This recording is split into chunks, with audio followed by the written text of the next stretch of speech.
በስመ አብ ወወልድ ወመንፈስ ቅዱስ አሐዱ አምላክ አሜን። መሰረቶቿ በተቀደሱ ተራራዎች ላይ ነው። ክቡራን የልዑል እግዚአብሔር ቤተሰቦች፣ የእመቤታችን የቅድስት ድንግል ማርያም ወዳጆች፣ በአገር ውስጥም በአገር ውጭ የሆናችሁ ይህንን መርሃ ግብር የምትከታተሉ ሁላችሁም በኃያሉ አምላክ በልዑል እግዚአብሔር ፍጹም ሰላም እንደምን ዋላችሁ?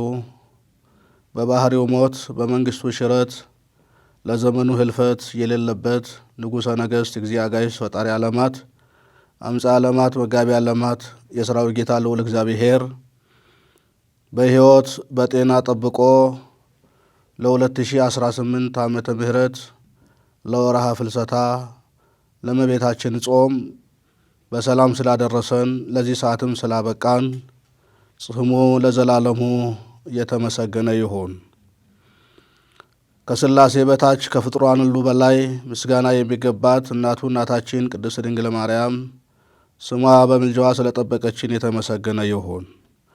ቅዱሳን አባቶቻችን እግዚአብሔር ባከበራቸው መጠን ትጉሃን ሰራዊተ መላእክት እንደየክብራቸው ስማቸው የተመሰገነ ይሁን።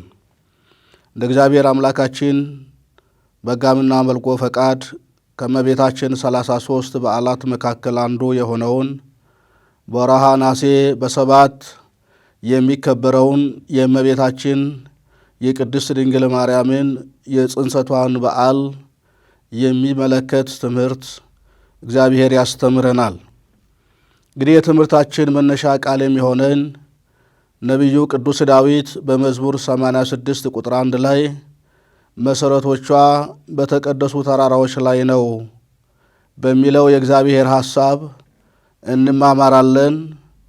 ከክርስቶስ ሰው ከመሆኑ አስቀድሞ ለነቢይነት የተጠራ እስራኤልን በንግስና የመራ መጻያትን በትንቢት በጊዜው የሚፈጸሙን በደል ኃጢአት በግሳጼ ይናገር ይመክር ያስተምር የነበረው ነቢዩ ቅዱስ ዳዊት ስለ እመቤታችን ስለ ቅድስት ድንግል ማርያም በብዙ ኅብር በብዙ ምሳሌ ከገለጣቸው ነገሮችና ሐሳቦች መካከል አንዱ አሁን ያነሳነው የእግዚአብሔር ሐሳብ ነው።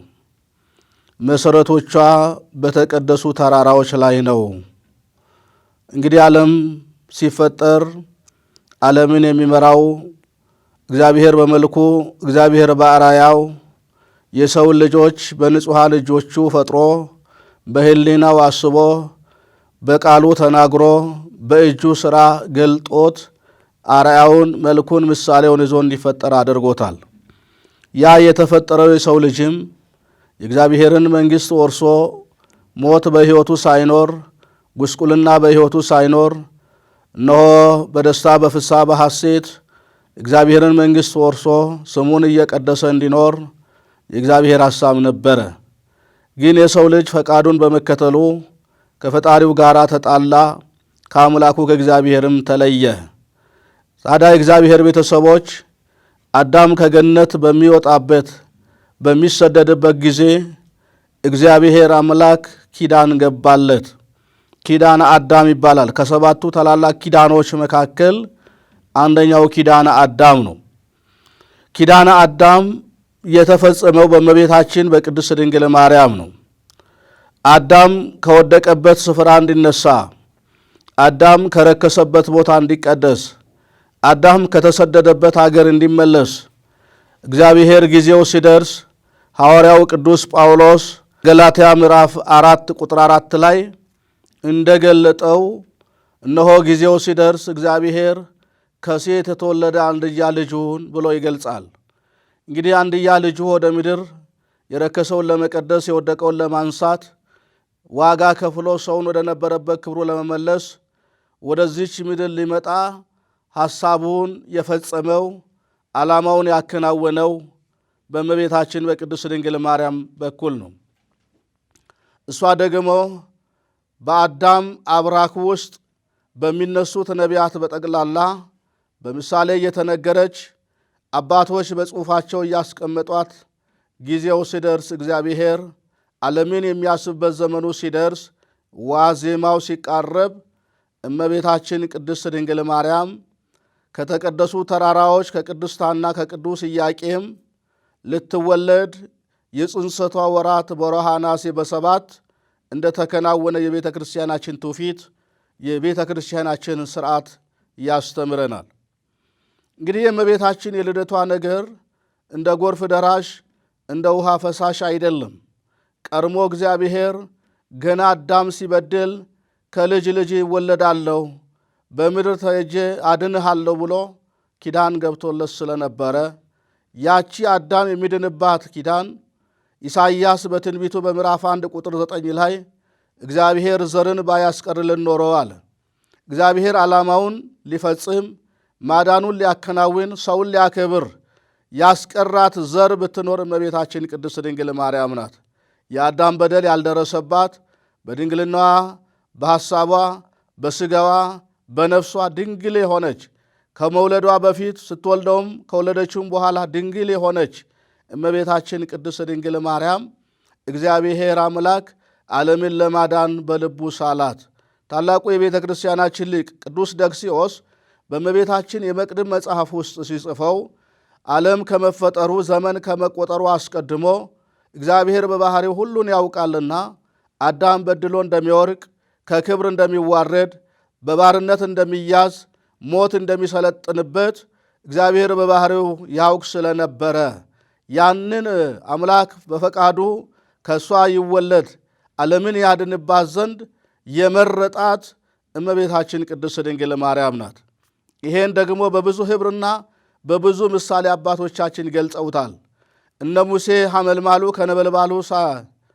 ነበልባሉ ሐመልማሉን ሳያቃጥለው ሐመልማሉ ደግሞ ነበልባሉን ሳያጠፋው በተዋህዶ የተመልክቷል።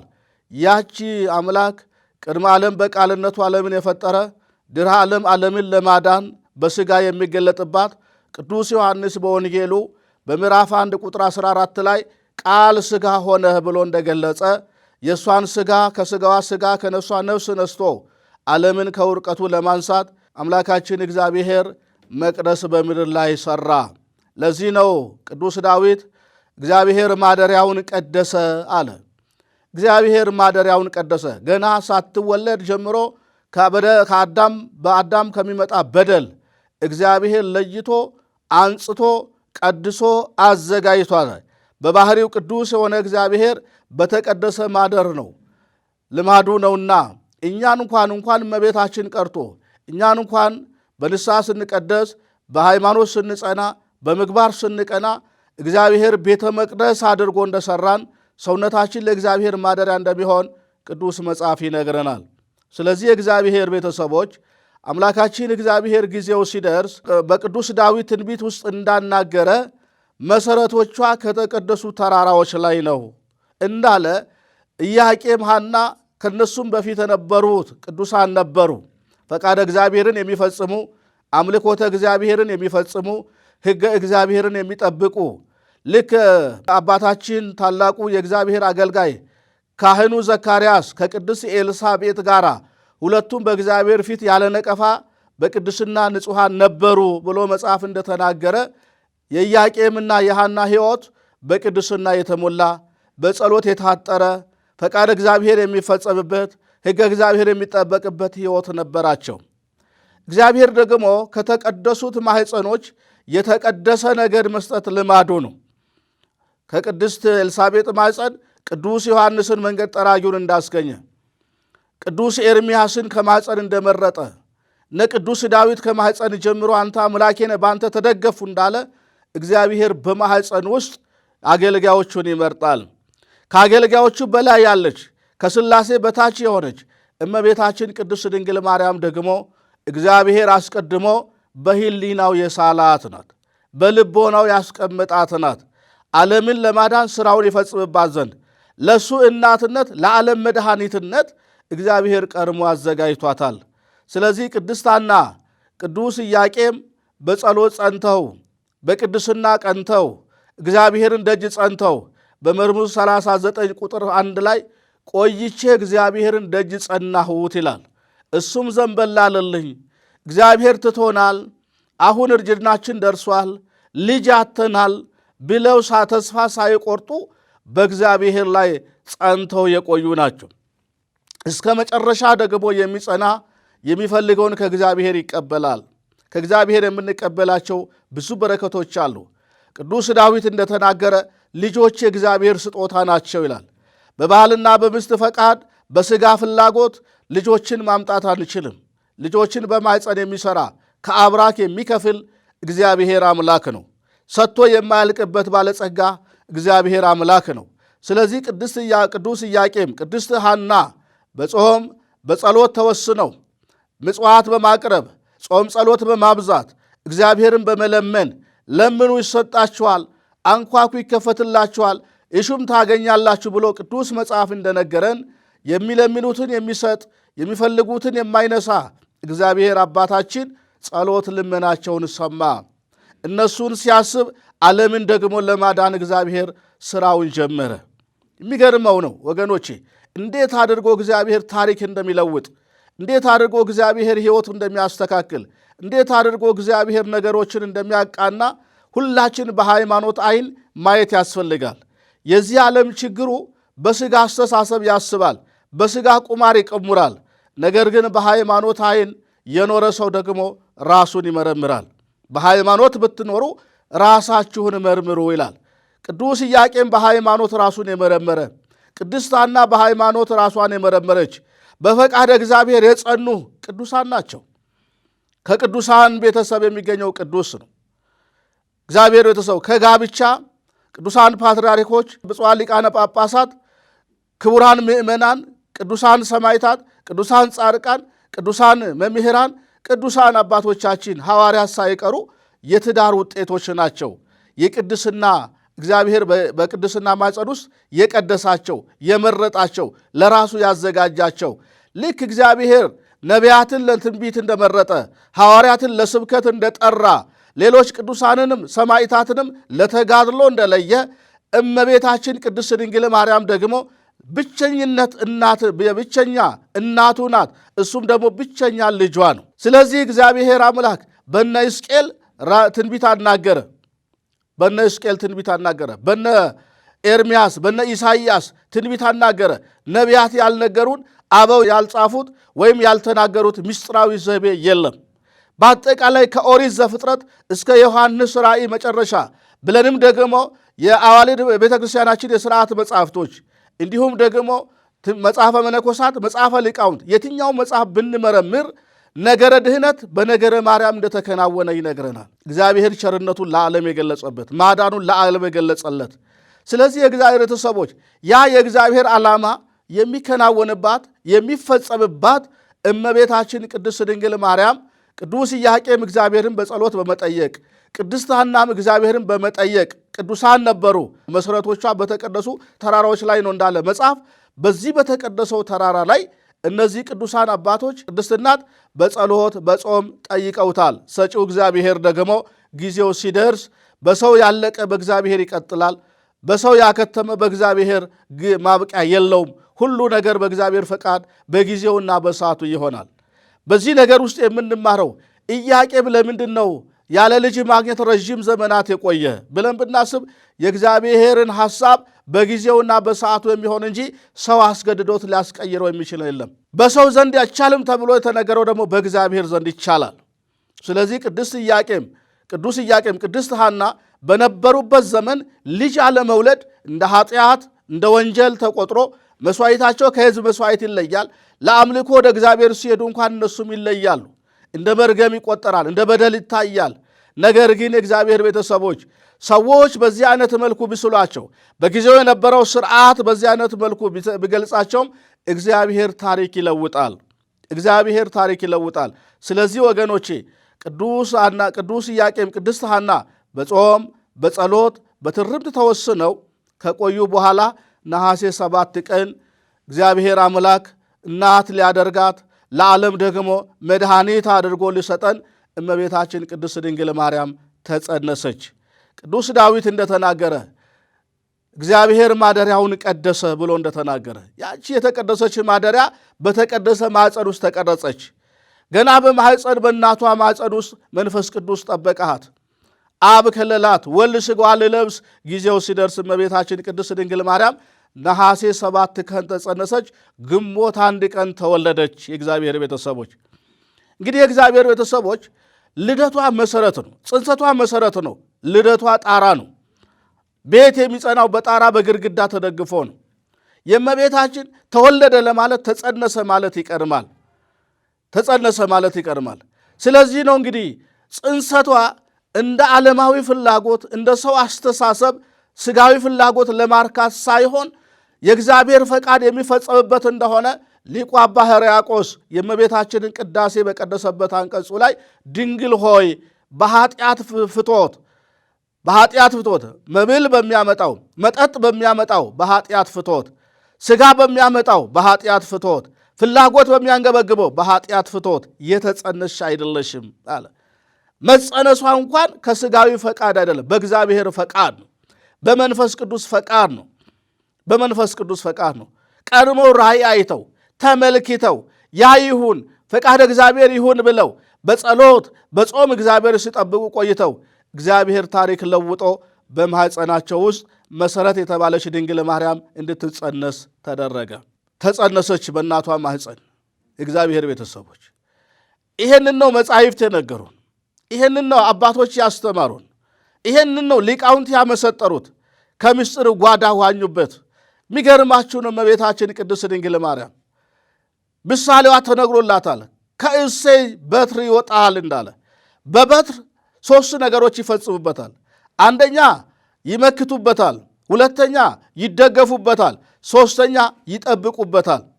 የእግዚአብሔር ቤተሰቦች በበትር እነዚህ 3 ነገሮች ይከናወናሉ። ዓለም በእግዚአብሔር ምሕረት የሚጠበቅባት በትር ያለ ዘር አብባ አፍርታ የተገኘች ዘር እመቤታችን ቅድስት ድንግል ማርያም ናት።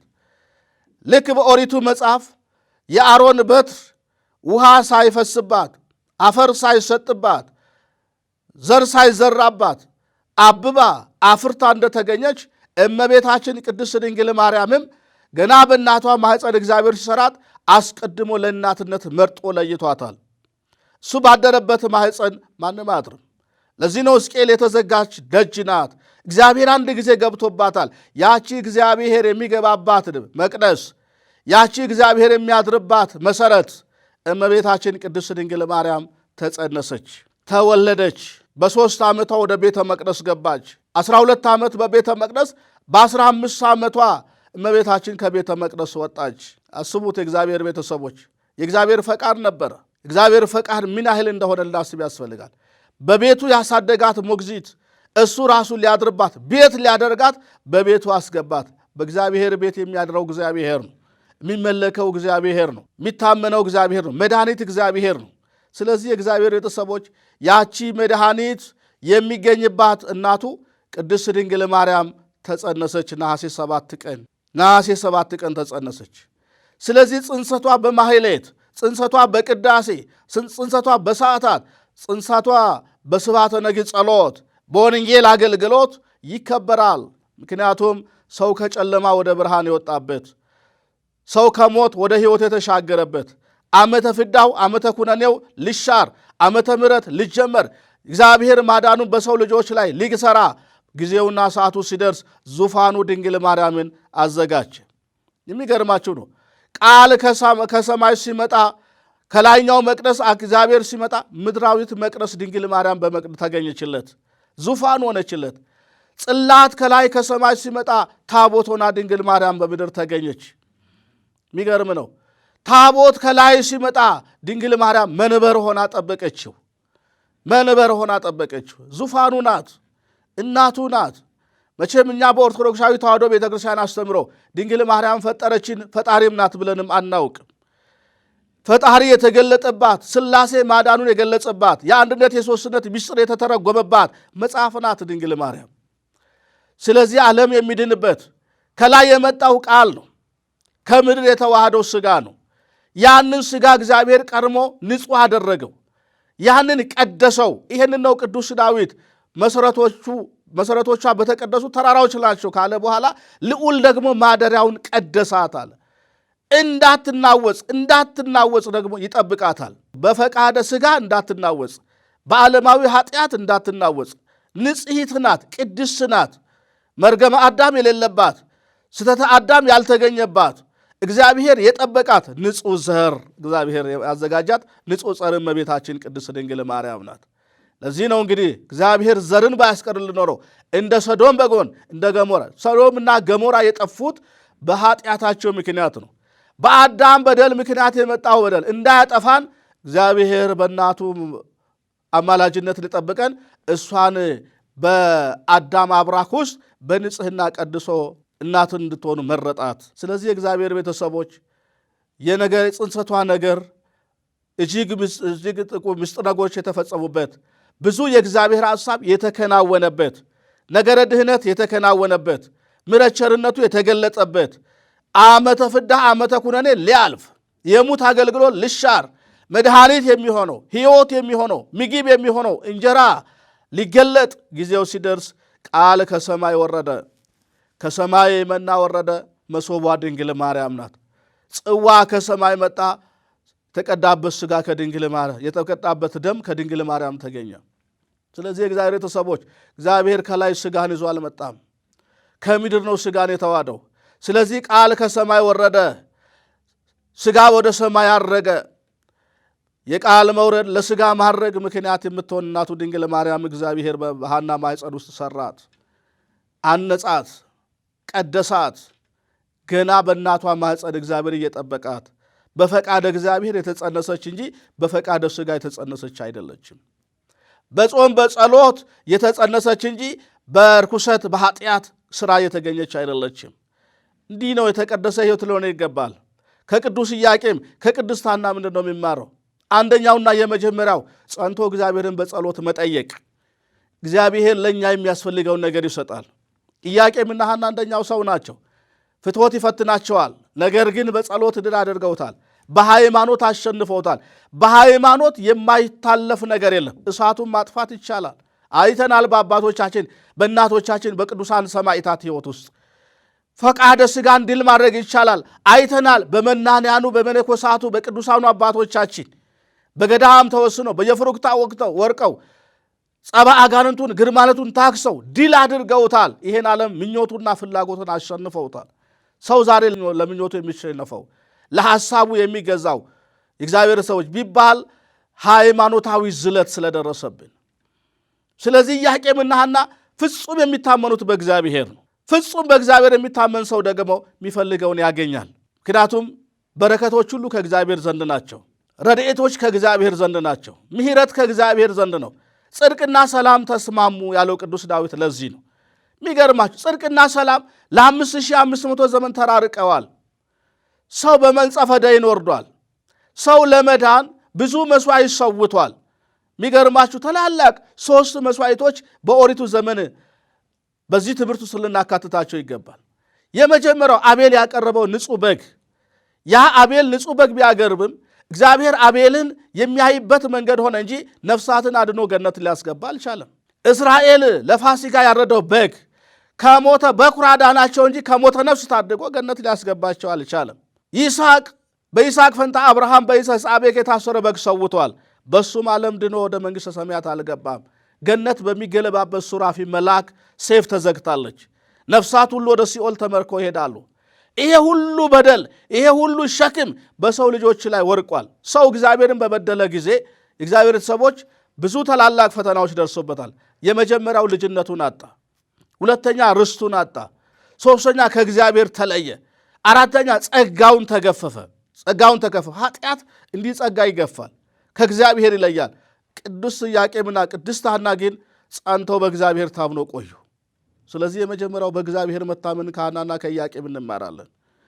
በጸሎት መትጋት፣ በሃይማኖት መቅናትን ከቅድስት ሐና ከቅዱስ ኢያቄም እናገኛለን። ሃይማኖት ተስፋ የምናደርገውን ነገር አስረግጦ እንደሚነግረን ቅዱስ ጳውሎስ ዕብራውያን 11 ቁጥር 1 ላይ በደንብ አድርጎ ይነግረናል። ተስፋ የምናደርገውን ኢያቄምና ሐና አንድ ቀን እግዚአብሔር ያስበናል፣ የገባልን ተስፋ ይፈጽምልናል። እኛም የአባቶቻችን የነ አብርሃም የነ ይስሐቅ የነ ያዕቆብ ልጆች ነን። የነ አብርሃም የነ ይስሐቅ ያዕቆብ መሐላ ኪዳን ደግሞ እግዚአብሔር አያጥፈውም ብለው እግዚአብሔርን ደጅ ጸኑት ነበረ። የተወደዳችሁ ክርስቲያኖች ሁላችን በእግዚአብሔር ልንታመን ያስፈልጋል። እግዚአብሔርን ተስፋ ማድረግ ያስፈልጋል። ይልቁንም የጽድቅ ፀሐያችን ሊጠልቅ የደረሰበት ክፋት በዓለም ላይ ነገሰበት ሰው እንደ ከንቱ ነገር እየታየ በሚታይበት በእኛ ዘመን አብልጦ እግዚአብሔርን ከማየት የተሻለ መፍትሄ የለም። ትልቁ አቅጣጫ ወደ እግዚአብሔር መመለስ ነው። ስለዚህ በእግዚአብሔር ታመኑ ኢያቄምና ሐና። እግዚአብሔርም ጊዜው ሲደርስ ለነሱ ጊዜው ሐዘናቸውን የሚያስረሳ ችግራቸውን የሚያስረሳ ደስታቸውን የሚገልጽ ድንግል ማርያም ተሰጠች። ፍጻሜዋ ግን በሀብትነት በእናትነት ለእኛ ተሰጥታለች። እመቤታችን ቅድስት ድንግል ማርያም ማንን? ሥላሴ ቀልለዋት፣ አንጽተዋት፣ ቀድሰዋት፣ ጠብቀዋት። ይቻለዋል ለሥላሴ የሚሳለው ነገር የለም። ቀደሳት፣ አብ አነጻት፣ ወልድ ሥጋዋን ለበሰ፣ መንፈስ ቅዱስ ቀደሳት። ስለዚህ የእግዚአብሔር ቤተሰቦች እመቤታችን በዚህ አይነት መልኩ ነው ስትጠበቅ የነበረው ስትነገርም የነበረው በዚህ ኅብርና በዚህ ምሳሌ መልኩ ስትነገር ቆየች። ጊዜው ደግሞ ሲደርስ ከኢያቄም ከሐና ግንቦት ተወለደች። ከሊባኖስ ፀሐይ ትወጣለች እንደተባለ፣ ሙሽራ ከሊባኖስ ትወጣለች እንደተባለ ሙሽሪት ድንግል ማርያም የአመራቱ የወልደ ወላዲቱ የመንፈስ ቅዱስ ጸረሃ ቤቱ ድንግል ማርያም ወገኖች ተወለደች። ጽንሰቷ ነሐሴ 7 ነው። ይህንን ቤተ ክርስቲያን በልዩ ሁኔታ ታከብረዋለች። ክርስቲያኖችን በዚህ ዕለት እግዚአብሔር ለወዳጆቹ የሚያደርገውን ቸርነቱን እያደነቁ በእምነት ደጅ ይጸኑታል። እግዚአብሔርን በነፍስ የሚፈልጉት ነገር ስላለ፣ በሥጋ የሚሹት ነገር ስላለ ሁሉ ከእግዚአብሔር እንዲሰጣቸው እግዚአብሔርን በጸሎት ደጅ ይሰቁበታል። ስለዚህ አባቶቻችንን በዓል ሕግ አድርገው ሰርተው ሲሰጡን በእግዚአብሔር መታመን ምን ያህል መልስ እንደሚያሰጥ፣ እግዚአብሔርን ደጅ መጽናት የተሻለ እንደሆነ፣ በእግዚአብሔር መታመን ተስፋ እንደሚያስቀጥል አበክረን እንድናውቅበት ያደረጉን እንጂ ለሴሪሞኒ አይደለም።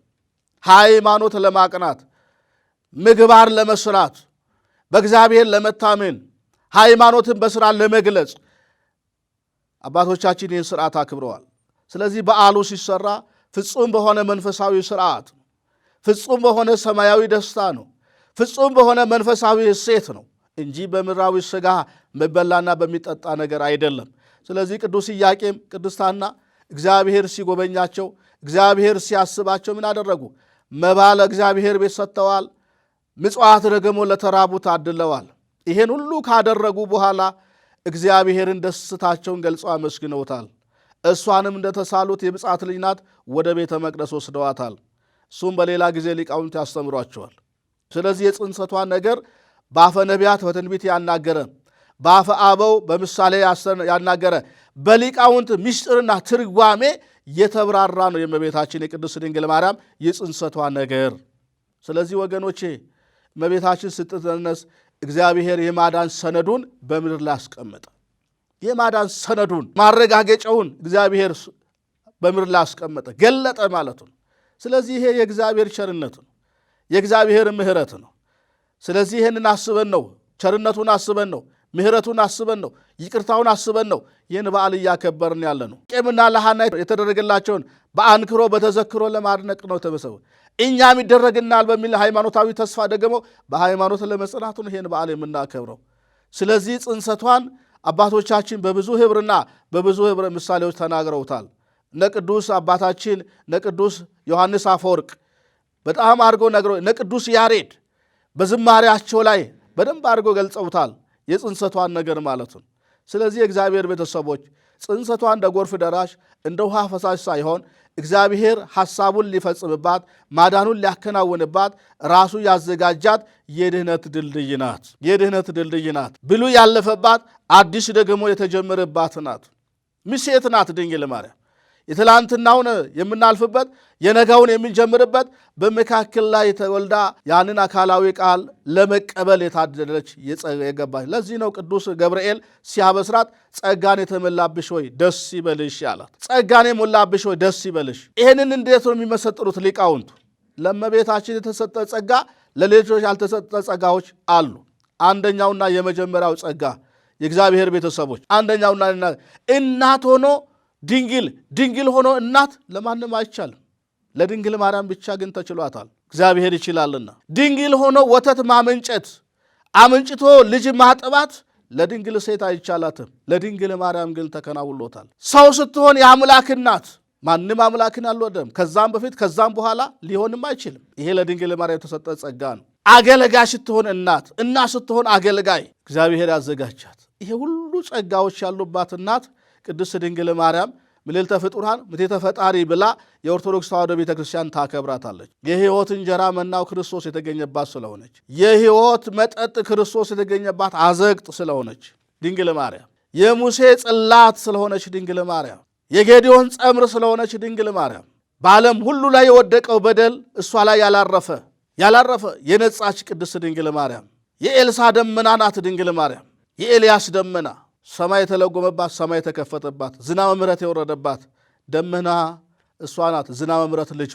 ነው። ስለዚህ ይሄ ሁሉ ይደረግባት ዘንድ እመቤታችን ቅድስት ድንግል ማርያም ጽንሰቷ የእግዚአብሔር ቤተሰቦች በብሉይ የተነገሩ ትንቢቶች ሊተረጎሙባት፣ በብሉይ የተሰጡ ተስፋዎች ሊከናወኑባት፣ ለሰው ልጆች የተሰራው ነገረ ድህነት ሊፈጸምባት እግዚአብሔር ያዘጋጃት የድነት የእርቅ ሰነድ ናት። ስለዚህ ይሄ ሰነድ ነው የተሰራው። ይሄ ሰነድ ነው የተገለጠው። ይሄ ሰነድ ነው የተነበበው። ይሄ ምሕረት ነው የተደረገው። ያ ማዳን ነው የተገለጠው። ሰዎች ወደሚነደቅ ብርሃን የወጡበት ፈኑ እዴከ ማርያም ብሎታል። ያ ቀኝ እጅ የሚመጣባት ድንግል ማርያም በሌሎች አላደረም፣ በእሷ አደረ። ሌሎችን አልመረጠም፣ እሷን ለየ። ይሄ የእግዚአብሔር ብቸኛ ፈቃድ ነው። ይሄ የእግዚአብሔር ብቸኛ ፈቃዱን ተመልከቱ። የእግዚአብሔር ቤተሰቦች ቀኝ እጅህን ላክ ብለውታል። ብርሃንን ላክ ብለውታል። ያ ቀኝ እጅ ሲመጣ የሚያርፍባት በቀኝ እጅ ወገኖቼ የወደቀውን ያነሱበታል። የወደቀው አዳም የተነሳበት ክርስቶስ ለመምጣት በቀኝ እጅ የራቀውን ያቀርቡበታል። የራቀው የሰው ልጅ ከጽድቅ ከበረከት የራቀው የሰው ልጅ የሚቀርብበት፣ የታሰረውን ይፈቱበታል። የታሰረው የሰው ልጅ የሚፈታበት ወገኖቼ የወደቀውን ያነሱበታል። የወደቀው የሰው ልጅ የተነሳበት ያ ቀኝ የሚባለው አምላካችን ኢየሱስ ክርስቶስ ቀዳማዊ ቃል ዳህራዊ በሥጋ መገለጥ ምክንያት የሆነችው ድንግል ማርያም ናት። ቅዱስ ዮሐንስ እንደተናገረው ቃል ከሰማይ ወረደ። ከሰማይ ሲወርድ ማን ላይ ነው ያደረውን? የማንን ሥጋ ነው የለበሰ ነው? ዛሬ ዓለም ኢየሱስ ብሎ የሚጠራው ቃል የቅዱስ ገብርኤል ቃል ነው፣ የቤተ ክርስቲያናችን ቃል ነው። ስለዚህ ያ ኢየሱስ ሥጋዋን ይለብስባት ዘንድ የተዘጋጀች እመቤታችን ቅድስት ድንግል ማርያም ናት።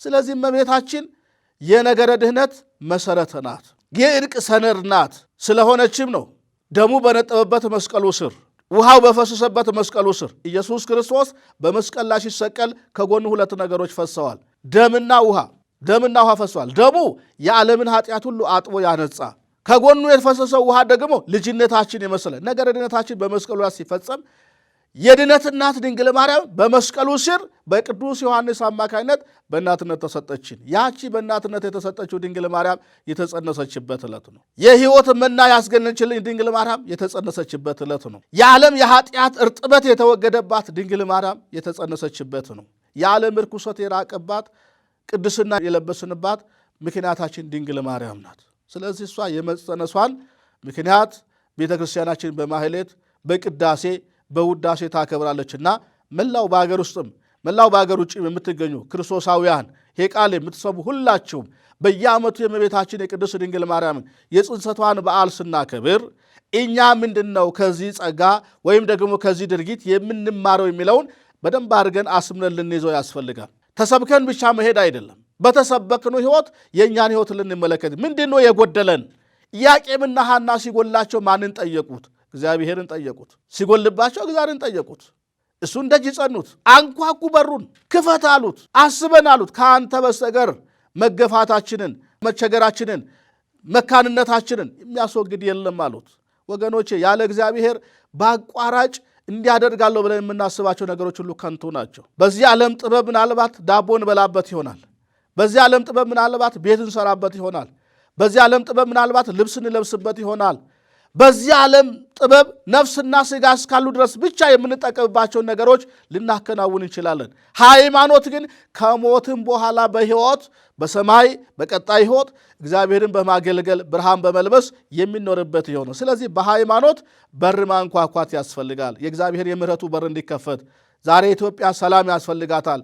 ወገን እርስ በርስ መስማማት ያስፈልገዋል። ይህንን ነገር የሚሰጠው እግዚአብሔርና እግዚአብሔር ብቻ ናቸው። ስለዚህ ወደ እግዚአብሔር መጸለይ እንደሚገባን እግዚአብሔርን ተስፋ ማድረግ እንደሚገባን እግዚአብሔርን ተስፋ ያደረጉ ሰዎች ደግሞ እንደማይጎልባቸው እግዚአብሔር የገባላቸውን ተስፋ እንደሚፈጽምላቸው እግዚአብሔር የሩቅ አምላክ አይደለም የቅርብ አምላክ እንደሆነ በእምነት ልናውቅ ያስፈልጋልና ስለዚህ ከተደረገላቸው ከቅድስት ኢያቄምና ከቅድስት ሐና ከተደረገላቸው ነገር ተነስተን እኛ እንድንደረግልን የምንፈልገውን ነገር በዓሉን ስናከብር እያሰብን በሃይማኖት የጎደለን ነገር እግዚአብሔር እንዲሰጠን እየጠየቅን በምግባር የራቀን ነገር እየቀረብን እየነጻን በንስሐ ሳሙና እየታጠብን ለቅዱስ ሥጋው ለክቡር ደሙ ልንበቃ ያስፈልጋል። ለዚህም የእግዚአብሔር ቸርነት የእመቤታችን አማላጅነት የአባቶቻችን በረከት ከሁላችን ጋር ይሆን። መድኃኔዓለም ፍጻሜያችን ያሳምርልን። ወስብሐት ለእግዚአብሔር።